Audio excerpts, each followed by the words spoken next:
And all that we at SNAP knew was that there were rumors. SNAP Western Regional Director Joelle Castix visited Guam in 2010. While here, she heard from many sexual abuse victims.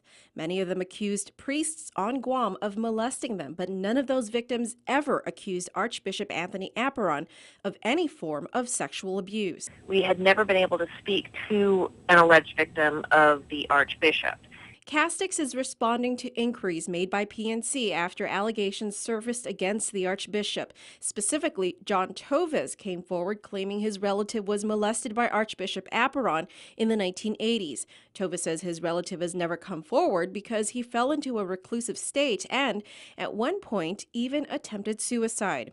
While Toves' allegations on behalf of his relative may or may not be true, Castix says SNAP does not act on rumors. But she points out that neither confirms nor denies the validity of the claims. And so that's why we never said anything about it, because we will only act when a victim comes forward.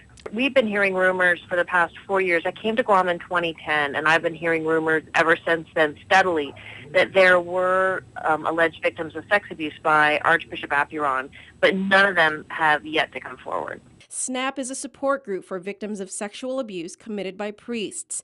Castix explains that typically when one victim comes forward, others are inspired to do so as well.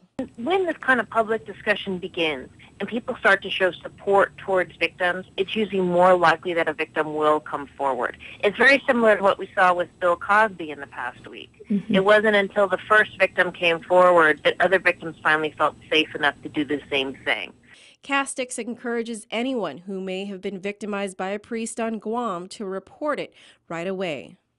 So it's our hope that if there is a victim out there, that that victim or victims feel safe enough to come forward and get help and to expose abuse.